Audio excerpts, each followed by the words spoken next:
నమస్కారాలు. అలాగే అందరికీ అంతర్జాతీయ యోగా దినోత్సవ శుభాకాంక్షలు. నా పేరు పావని. నేను బ్రహ్మధ్యాన సత్సంగ్ బాలల విభాగమైన వివేకవర్ధినికి అధ్యక్షురాలిగా ఉన్నాను. ఈరోజు మనందరం కూడా ప్రతి ఒక్కరూ అనారోగ్య సమస్యలతో బాధపడుతున్నారు. అలాగే మన అందరికీ కోల్పోతున్నది కూడా ఏంటి అంటే ఆరోగ్యం అని చెప్పచ్చు. మరి అలాంటి ఆరోగ్యాన్ని మనందరం కూడా సంపాదించాలి అంటే మనం ముఖ్యంగా ఈరోజు యోగా దినోత్సవాన్ని పురస్కరించుకొని యోగా కోసం కొన్ని విషయాలు తెలుసుకుందాం. అలాగే అసలు యోగా అంటే ఏంటి, ఎప్పుడు స్టార్ట్ అయ్యింది అన్నప్పుడు ప్రపంచ దేశాలకి భారతదేశం ఇచ్చినటువంటి వరం యోగా. అలాగే ప్రపంచానికి అసలు ప్రపంచంలోని ఏ దేశాన్ని అడిగినా యోగా ఎక్కడ పుట్టింది అంటే మన భారతదేశం అని చెప్తారు. ప్రాచీన వైదిక ఋషులు ఈ యొక్క యోగాన్ని ప్రారంభించారు.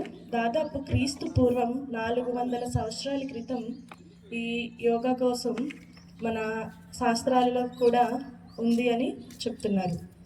అయితే యోగా వల్ల అనేక లాభాలు ఉన్నాయి. అలాగే మహా గ్రంథాలు కూడా ఉన్నాయి. కానీ నరేంద్ర మోడీ గారు 2014లో సెప్టెంబర్ 27న సర్వసభ్య సమావేశంలో, ఐక్యరాజ్య సమితి సర్వసభ్య సమావేశంలో అంతర్జాతీయ యోగా దినోత్సవం ప్రతి సంవత్సరం జూన్ 21న జరుపుకోవడం గురించి ప్రతిపాదన చేశారు. ఈ తీర్మానానికి 193 ఐరాస ప్రతినిధులలో 175 మంది దీనికి మద్దతు ఇచ్చారు. కాబట్టి మనం ప్రతి సంవత్సరం కూడా జూన్ 21న ఈ యొక్క యోగా దినోత్సవాన్ని మనం జరుపుకుంటున్నాము. అయితే మొదటిగా 2015 జూన్ 21న మన యొక్క మొదటి యోగా దినోత్సవాన్ని జరుపుకున్నాము. అయితే 2024 నాటికి ఇప్పుడు 10వ యోగా దినోత్సవాన్ని మనం జరుపుకుంటున్నాము. అయితే ఈ యొక్క సంవత్సరం థీమ్ ఏంటి అంటే yoga for self and society. అంటే యోగా మనకి మరియు సమాజానికి. థీమ్ ఏంటండి? Yoga for self and society.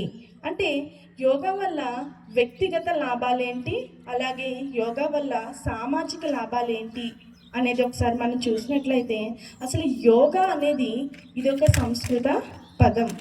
అయితే ఇది యుజ్ అనే ధాతువు నుండి ఈ యోగా అనేటువంటి పదం వచ్చింది. అయితే దీని అర్థం ఏంటి అంటే యూనియన్, అంటే ఐక్యం అవ్వడం. అర్థం ఏంటండి? యోగా అంటే యూనియన్, ఐక్యం అవ్వడం. అంటే భగవంతునితో మన మనస్సును, శరీరం, ఆత్మ ఈ 3 ఏకం అవ్వడం.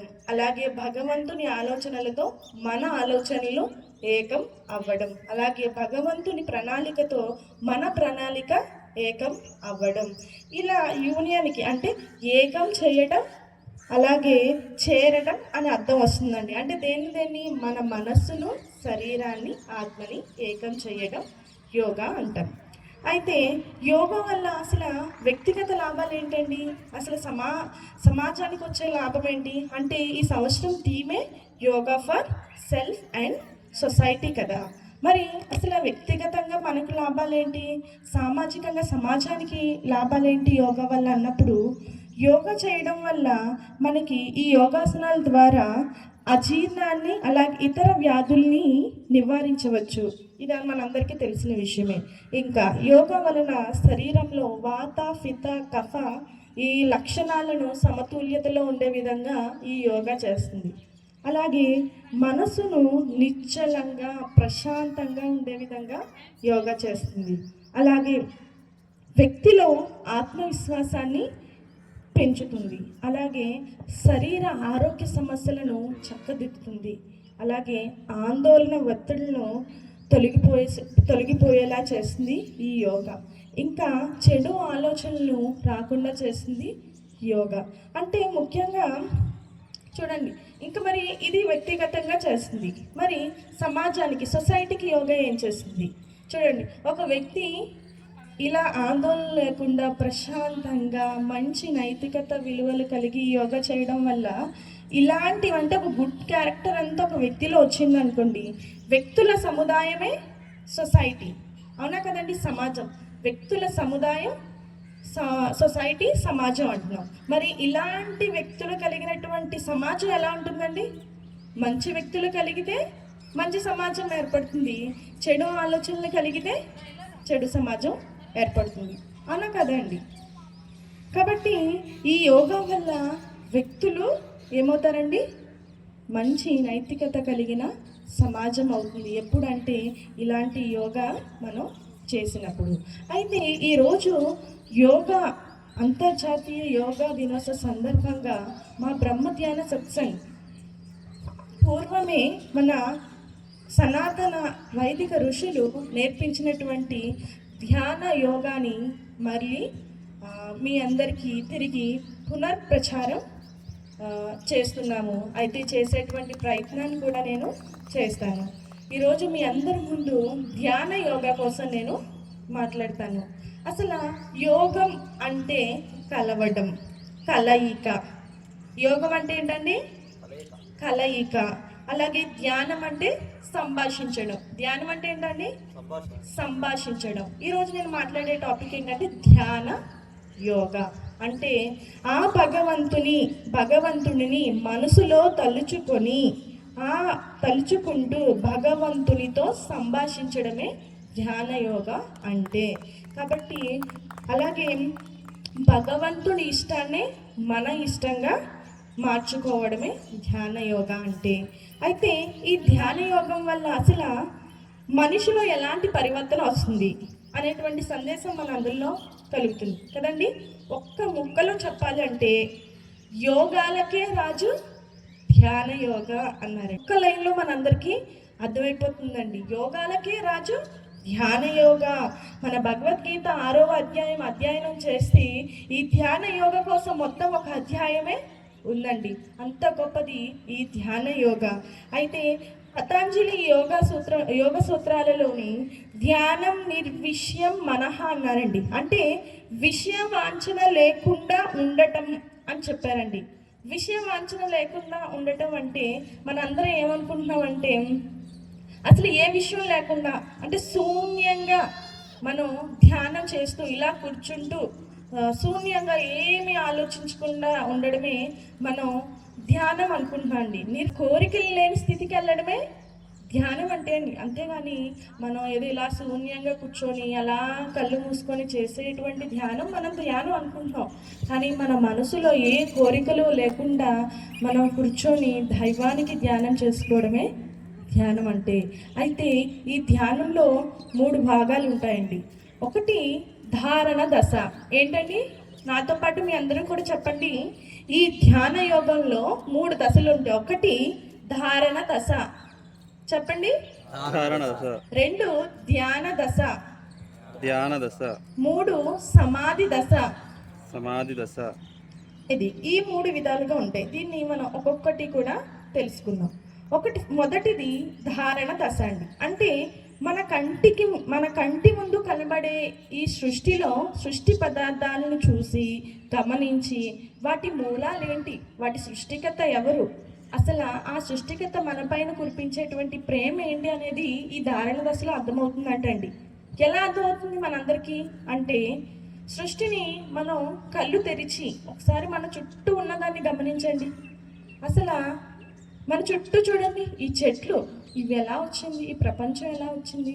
ఆ సూర్యుడు ఉదయాన్నే వచ్చేస్తున్నాడు, రాత్రి మళ్ళీ వెళ్ళిపోతున్నాడు, రాత్రి మళ్ళీ చంద్రుడు వచ్చేస్తున్నాడు, ఉదయాన్నే మళ్ళీ వెళ్ళిపోతున్నాడు. మళ్ళీ సముద్రం చూడండి, అలాగే మనం తినేటువంటి పళ్ళు చూడండి, ఆ పళ్ళలో ఆకారం చూడండి. మనం తింటున్నాం కదా ఫ్రూట్స్ అండి, ఆ ఫ్రూట్స్లో అమరిక చూడండి. ఒక్కొక్కటి ఒకదాని తర్వాత ఒకవేళ మనం ఒక దానిమ్మకాయ చూడండి, ఒకదాని పక్కన ఒకటి ఉంటుందా, లేకపోతే విచ్చలవిడిగా ఉంటుందండి విప్పినట్లే? ఒకదాని పక్కన ఒకటి చాలా అందంగా అమర్చి ఉంటుంది. అలాగే ఏ ఫ్రూట్ తీసుకున్నా అలాగే కమలాకాయ అంత చిన్న లోపల ఉంటాయి కదండి, అవి ఎవరు అసలు అమర్చారు? చూడండి, ఒకసారి మన సృష్టిని చూడండి. ఉదయాన్నే సూర్యుడిని ఎవరు పంపిస్తున్నారు? రాత్రి చంద్రుడిని ఎవరు పంపిస్తున్నారు? ఈ స్థితులు, వాతావరణ ఈ శీతోష్ణ స్థితులు ఇవి చూడండి. ఫస్ట్ ఎండాకాలం, తర్వాత వర్షాకాలం, శీతాకాలం, ఇవి అన్నీ ఎవరు నడిపిస్తున్నారు అని మనం ఆలోచించి అసలు అవన్నీ ఆ సృష్టికర్త మనందరినీ కూడా ఇవన్నీ ఇచ్చినటువంటి ప్రదాత, ఏకైక కర్త అని మనకు అర్థమవుతుంది. మరి ఆయన మనపై ఎంత ప్రేమ ఉంటే ఇవన్నీ ఇస్తాడండి, అంతే కదండి. సో ఇలాంటి విషయాలు మన సృష్టిలో ఉన్న ప్రతి దాన్ని మనం చూస్తూ ఆ యొక్క సృష్టికర్తను గుర్తించాలి. అలాగే ఆయన ఒకే ఒక్కడు ఉన్నాడని మన అందరం కూడా అర్థం చేసుకోవాలి. ఆయన మనపై కురిపించినటువంటి ప్రేమను మనందరం కూడా గుర్తించాలి. అలాగే అది ధారణ దశ అండి, అంటే భావపరమైంది. ఇది మనం భావపరంగా ఆలోచిస్తాం, అంతే అండి. ఇక రెండోది ధ్యాన దశ.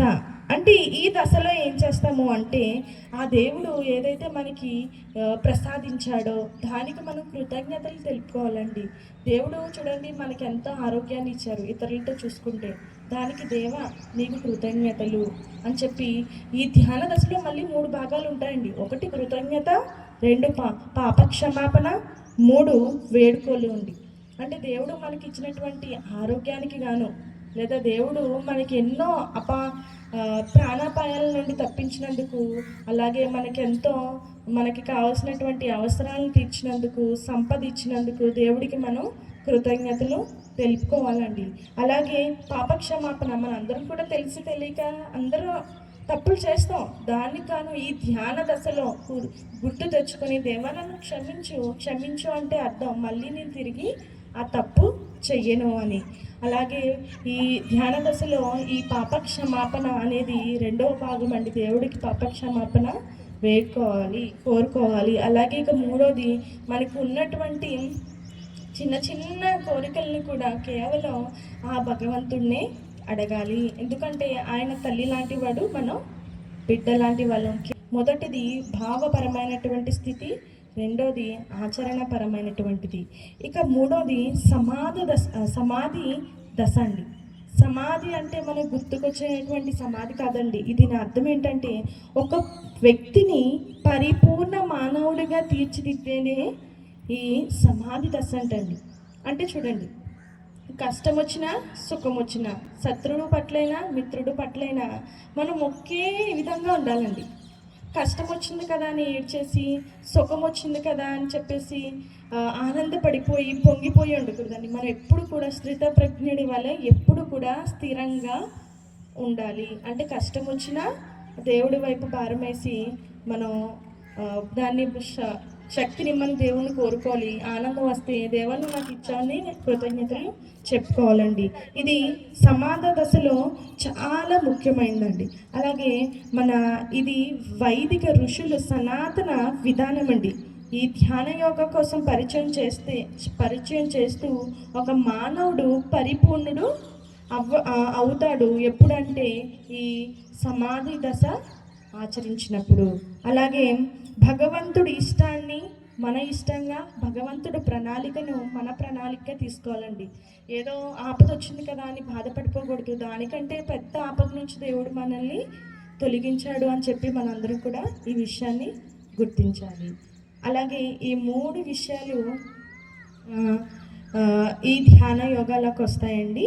అలాగే ఇంకా లాస్ట్గా ఇవన్నీ చేయడం వల్ల మన ధర్మశాస్త్రాలు ఏం చెప్తున్నాయి, ఈ ధ్యాన యోగాన్ని పాటించడం వల్ల ఒక్క మంత్రంలో చెప్పాలంటే మనకి యది శైలం సమం పాపం విస్తీర్ణం బహ్యోచనం విద్యతే ధ్యాన యోగేన నాణ్యో భేద కదచ్చన. అంటే ఆ భగవంతుని తెలుసుకుంటూ ఈ ధ్యాన యోగాన్ని ఆచరణలో పెట్టినప్పుడు పర్వతమంతా ఎత్తైనటువంటి పాపమైనా కూడా కేవలం తొలగిపోతుంది. ఎప్పుడంటే ఈ ధ్యాన యోగము అని చెప్పి చెప్పబడిందండి. కాబట్టి మన అందరం కూడా ఎప్పుడైతే ఈ ధ్యాన యోగా చేయడం వల్ల మనందరి జీవితంలో శాంతి లభిస్తుంది, ఆరోగ్యం లభిస్తుంది. మనందరం దేనికైతే తపన పడుతున్నామో ఆ పరంధామం కూడా మనకి లభిస్తుంది. ధ్యాన యోగాను ఈరోజు యోగా దినోత్సవ సందర్భంగా మనందరం కూడా ఈ ధ్యాన యోగాను ఆచరణలో పెట్టాలని కోరుకుంటున్నాను. నాకు ఇంతటి అవకాశం ఇచ్చినటువంటి పెద్దలందరికీ ధన్యవాదాలండి. హరి ఓం.